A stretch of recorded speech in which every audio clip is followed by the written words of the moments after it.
বিধবার জীবনযজ্ঞ প্রথম পত্র। ও মা, কল্যাণী এসো। কলিকাতা 20শে শ্রাবণ 1334।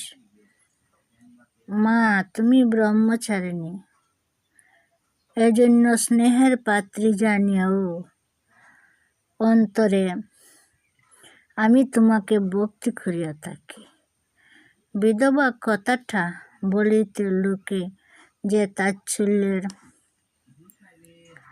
ভাব মনে মনে পোষণ করে, আমার পক্ষে ব্যাপার তার সম্পূর্ণ বিপরীত।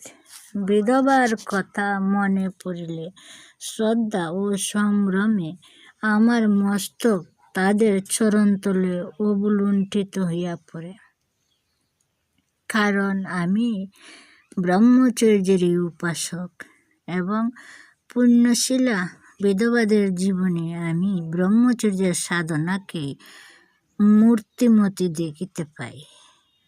বিধবা দেখিলেই আমার মনে হয় তাহাদের পরিচিত বস্ত্রখানার ন্যায় তাহাদের মনও শুভ্র। বিধবার সাদা কাপড় পরেন, বিধবারা সাদা কাপড় পরেন, আর সধবারা মনে করেন যে ইহা দুর্ভাগ্যেরই চিহ্ন। কিন্তু আমার কি মনে হয় জানো মা? আমার মনে হয় যে সংযমের দ্বারা যিনি চিত্তশুদ্ধি লাভ করিয়াছেন, ব্রহ্মচর্যের দ্বারা যিনি মানসিক পবিত্রতা ও আধ্যাত্মিক উন্নতি অর্জন করিয়াছেন, তাহাদের পক্ষে শুভ্র বস্ত্র ব্যতীত আর কিছুই শুভপ্রদ হইতে পারে না। কারণ শুভ্রতা পবিত্রতারই দ্যোতক, শুদ্ধতারই পরিচায়ক। এজন্যই আমি সর্বত্যাগী সন্ন্যাসী, একখণ্ড গৈরিক বস্ত্র আর সদাচার পরায়ণা সধবার একখণ্ড শুভ্র বস্ত্রকে সমান গৌরবের ও সমান পূজার দৃষ্টিতে দেখিয়া থাকি। বিধবা অলঙ্কার পরেন না,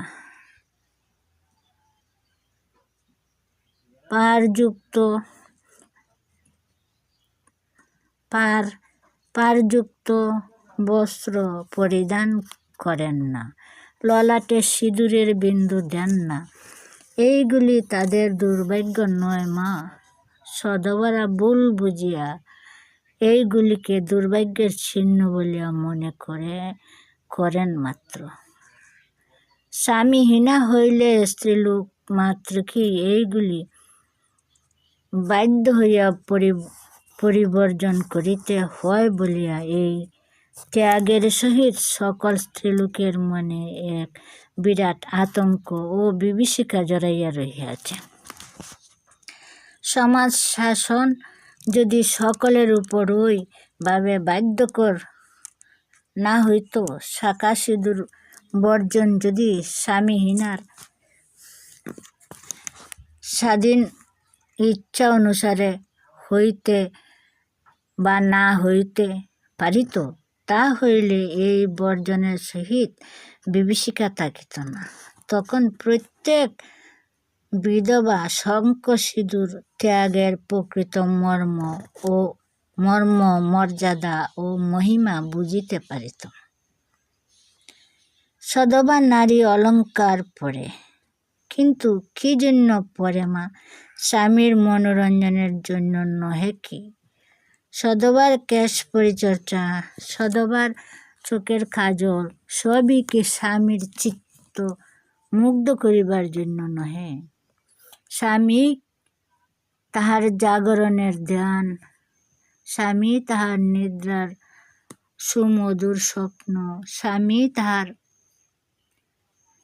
স্বামী তাহার জীবনে মরণে সুখে এবং দুঃখে সর্বদা ও সর্ব অবস্থায় একমাত্র বাঞ্ছিত তাহাকে প্রাণেরও প্রাণ স্বরূপে হৃদয়ের মধ্যে পাইবার জন্য এবং নিজের সর্বস্ব দিয়া তাকে সুখী করিবার জন্যই তাহার যত চিন্তা ও যত চেষ্টা।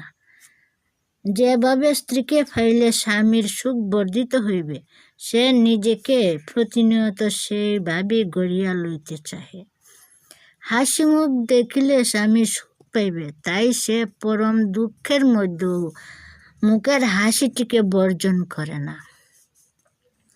সৌন্দর্য দেখিলে স্বামীর সুখী হইবেন, তাই সে যত্ন করিয়া চুল বাঁধে, কপালে সিঁদুর দেয়, টিপ পরে, চোখে কাজল দেয়, বারাণসী, পার্সি, ঢাকাই শাড়ি পরে, পায়ে আলতা মাখে। আত্মসুখ দুঃখের বিচার তার নাই। স্বামী সুখ লাগিয়াই তার যত আকিঞ্চন। নিজ সুখের অনুরোধ তার নাই। স্বামী সুখের বাঞ্ছাই তার একমাত্র সুখ।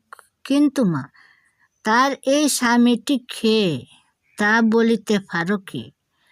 এই স্বামীটির স্বরূপ কি? ইহার সরল উত্তর এই যে, সধবার এই স্বামীটি প্রথমত একটি রক্ত মাংসের দেহ এবং রক্ত মাংসের প্রভাবে প্রভান্বিত একটি মন। তাই এই দেবতার পূজাও হয় প্রধানত রক্ত মাংসে। রণচণ্ডিকা ধ্বংসময়ী দেবতা,